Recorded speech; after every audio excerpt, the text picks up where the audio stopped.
योगी आदित्यनाथ को हमेशा ढोंगी आदित्यनाथ कहता हूँ, क्योंकि उसमें मुझे योगी का एक लक्षण नहीं दिखाई देता, ढोंगी के समस्त लक्षण दिखाई देते हैं। तो ये तो मतलब महाभारत के ज़माने से ही जो ज़मीन विवाद होता है वो खून खराबे का कारण देवरिया में नरसंहार हुआ है। देवरिया से जिस तरीके की घटना निकल के सामने आई है कि जमीनी विवाद को लेकर एक ही घर के 6 व्यक्तियों की हत्या कर दी गई है। हम ये बात इसलिए कर रहे हैं क्योंकि जब भी बिहार के पड़ोसी राज्य उत्तर प्रदेश की बात आती है तो प्रशासनिक व्यवस्था के मामले में कहा जाता है कि बहुत ही ज़्यादा बढ़िया है। बिहार में प्रशासन व्यवस्था क्या है आप खुद ही देख रहे हैं, लेकिन कहा जाता है कि यूपी में क्राइम पर लगाम है।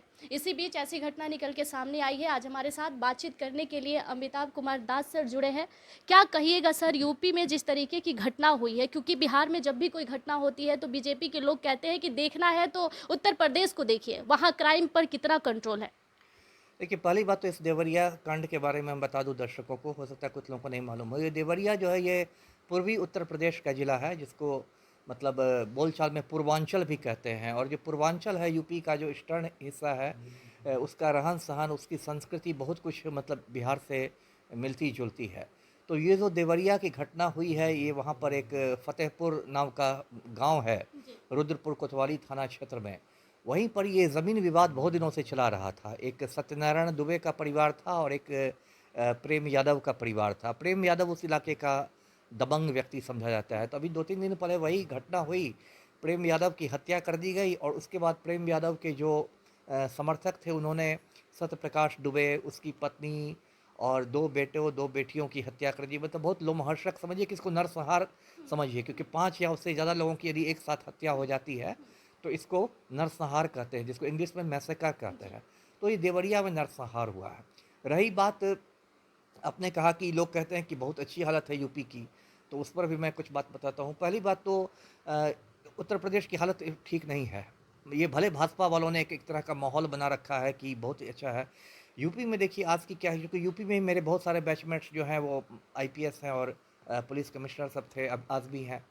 देखिए यूपी में क्या स्थिति है कि जो योगी आदित्यनाथ हैं, जी। मुख्यमंत्री वहाँ के, उनका पहली बात तो उनका खुद लंबा चौड़ा आपराधिक इतिहास रहा है। जी। उनका असली नाम अजय सिंह बिष्ट है जी। और अजय सिंह बिष्ट अब भगवा चोला पहन के घूम रहे हैं और मुख्यमंत्री बनने के बाद उन्होंने अपने ऊपर लगे सारे केसों को वापस ले लिया।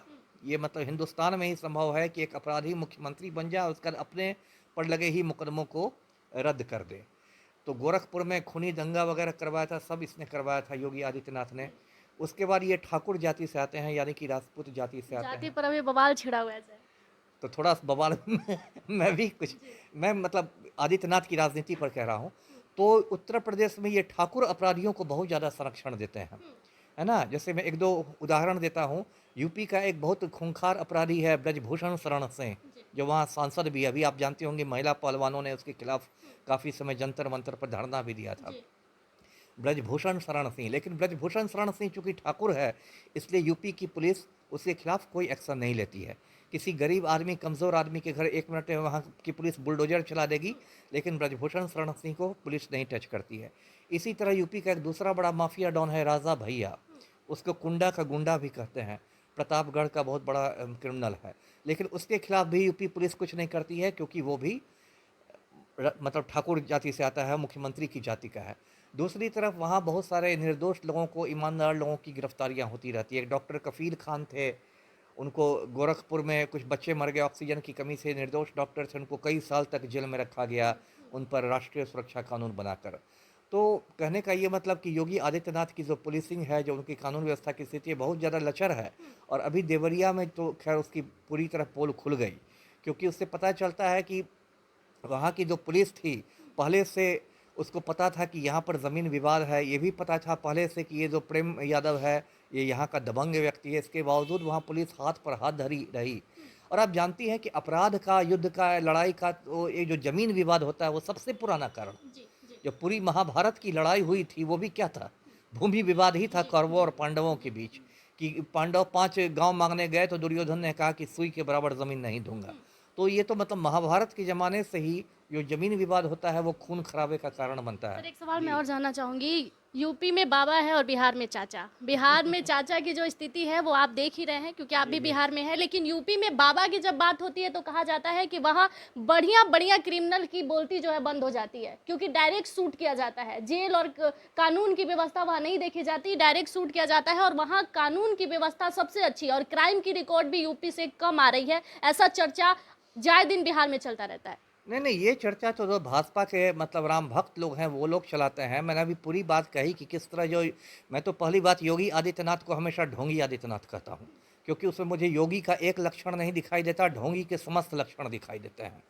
है ना? वो तो पूरा दंगाई था। क्या बात करें सर, कहा जाता है कि मुख्यमंत्री हो तो योगी जैसा। अब कहने वाले तो कुछ कह सकते हैं, है ना? छछूंदर के सर पे चमेली का तेल लगा सकते हैं, लेकिन मैं वो नहीं मानता, है ना? मुख्यमंत्री योगी से बहुत अच्छे-अच्छे मुख्यमंत्री इस देश में हैं। तमिलनाडु में स्टालिन हैं या मतलब उड़ीसा में नवीन पटनायक हैं, बंगाल में ममता बनर्जी हैं। ये तो देखिए भाजपाई भाजपाई लोग जो हैं, ख़ास के गोदी मीडिया जो है, जिसमें भाजपा के दलाल सब भरे हुए जी। हैं, तो वो तो उसको योगी को बुलडोज़र बाबा कह के उसको मतलब एक महिमा मंडित करता है। लेकिन योगी से ये पूछने नहीं जाता कि भाई ब्रजभूषण शरण सिंह पर क्यों नहीं एक्शन होता है, राजा भैया पर क्यों नहीं एक्शन होता है ना? और सभी जानते हैं कि उत्तर प्रदेश में आज आज की तारीख में बिहार जैसी ही हालत है या हो सकता है बिहार से भी बदतर हालत हो। जी। सर ये बताइए कि बीजेपी की बात करें तो बीजेपी के ऊपर एक आरोप है विपक्षियों का जो हमेशा ही लगता है। वो लोग कहते हैं कि अगर आपको सफेदी हो जाना है, चौकाचौंध दुनिया से अगर चमकना है तो आप बीजेपी का दामन थाम बिल्कुल, लीजिए। बिल्कुल। और आपने भी कहा कि योगी आदित्यनाथ का क्राइम में पुराना रिकॉर्ड रहा बिल्कुल, है। बिल्कुल। सही कहा। आपने यूपी की बात करें, यूपी में दर्शकों को याद दिला दूँ, लोगों की याददाश्त बहुत कमज़ोर होती है, इसलिए मैं बार-बार याद दिलाता हूँ। उत्तर प्रदेश में 2-3 साल पहले आप जानती हैं लखीमपुर खीरी में कांड जी हुआ जी था, है ना? जी। वहाँ केंद्रीय मंत्री है अजय मिश्रा टेनी। अजय मिश्रा टेनी का बेटा है आशीष मिश्रा उर्फ मोनू। उसने महिंद्रा की जो थार जीप होती है, उस महिंद्रा की थार जीप को किसानों के ऊपर चढ़ा दिया। 4-5 किसान उसमें मतलब कुचल के मर गए। लखीमपुर खीरी कांड 3 जी अक्टूबर जी का हुआ था, 2 साल पहले जी। संभवतः। तो पूरे देश में हंगामा हुआ। आज तक ना अजय मिश्रा टेनी ने इस्तीफा दिया है, वो मोदी सरकार में माननीय मंत्री महोदय बने हुए हैं। आशीष मिश्रा को भी बेल मिल गया है, वो भी घूम रहा है। आशीष मिश्रा मोनू के घर पर बुलडोजर भी नहीं चला। तो क्या है, जब यूपी की बात होती है तो फिर मैं याद दिला दूँ कमजोर याददाश्त वालों को, उत्तर प्रदेश में ही हाथरस कांड हुआ था। हाथरस का रेप केस हुआ था, बहुत चर्चित रेप केस हुआ था। उसमें हत्या भी कर दी गई थी लड़की को, आधी रात में उस लड़की को ले जाके पुलिस वालों ने उसको क्रिमेट कर दिया था। दाह संस्कार हुआ था उत्तर प्रदेश में, हाथरस कांड हुआ था। कमजोर याददाश्त वालों को भी मैं ये भी याद दिला दूँ कि उत्तर प्रदेश में उन्नाव रेप केस हुआ था, जिसमें योगी का एक बहुत करीबी भाजपा नेता है कुलदीप सिंह सेंगर, वो अभियुक्त था। जी और उसमें पुलिस वहाँ एफआईआर नहीं कर रही थी, तो एफआईआर जो पीड़िता थी उसने आत्मदाह करने की कोशिश की, तब जाकर एफआईआर हुआ। वो उन्नाव रेप केस में था। अभी मैं कमजोर याददाश्त वालों को याद दिला दूं कि बिल्कुल हाल में बरेली के सीनियर एसपी थे यूपी में, प्रभाकर चौधरी नाम था। उन्होंने कांवरियों पर लाठीचार्ज करा दिया। कांवरिया लोग नशा में गुंडागर्दी कर रहे थे, तो रातों रात उनका ट्रांसफ़र कर दिया गया, है ना? इतना दबदबा चल रहा है। इतना दबदबा चलता है गुंडों का। और एक अमिताभ ठाकुर सर हैं, बहुत ईमानदार आईपीएस हैं यूपी के, और मेरे भी अच्छे मतलब मित्र हैं, मैं उनके बड़े भाई के रूप में मानता हूँ। उनको पुलिस ने जाके उनके घर से पकड़ लिया और पकड़ के उठा के ले गई, जबकि उनकी छवि काफ़ी ईमानदार अफसर की, बिहार के ही रहने वाले हैं, जी सीतामढ़ी के जी। रहने वाले हैं।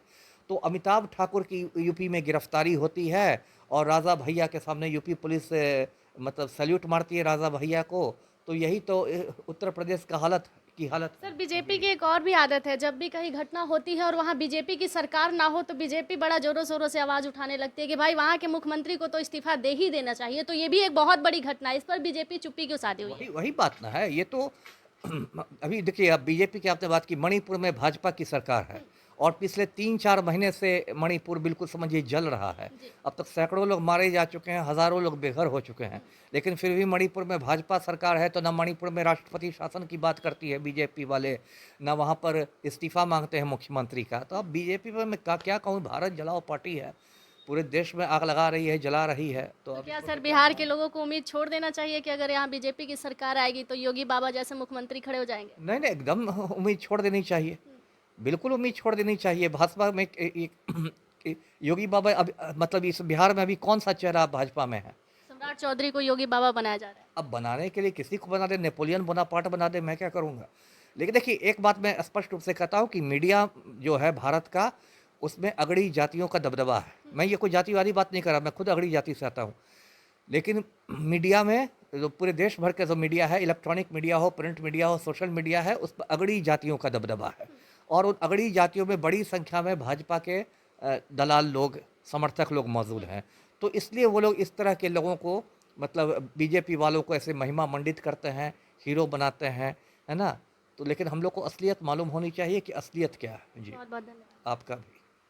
तो आप लोगों ने सुना कि यूपी कांड पर इन्होंने क्या कुछ कहा। सबसे बड़ी बात यह है कि जब भी मुख्यमंत्री की बात होती है तो योगी आदित्यनाथ की बात जरूर होती है कि मुख्यमंत्री हो तो योगी आदित्यनाथ जैसी। लेकिन इन्होंने भी एक बहुत बड़ी बात कह दी कि बड़े बड़े क्रिमिनल जो है वो नेताओं के पद पर बैठ जाते हैं, और आपको भी अगर अपने जीवन की सारी रिकॉर्ड मिटानी है, अगर आप भी अपराधीकरण से है, तो आप भी कभी चुनाव लड़ लीजिए, और मुख्यमंत्री के अगर आजू बाजू टच में आप रहते हैं तो आपकी भी कोई रिकॉर्ड नहीं रहेगी। और बीजेपी में ये एलिगेशन जो है पुरानी है, और विपक्षी हमेशा ही लगाते रहते हैं कि जब भी अपनी कमी छुपानी होती है या फिर किसी को भी अपनी कमी छुपानी होती है तो आप बीजेपी में शामिल हो जाइए। धन्यवाद।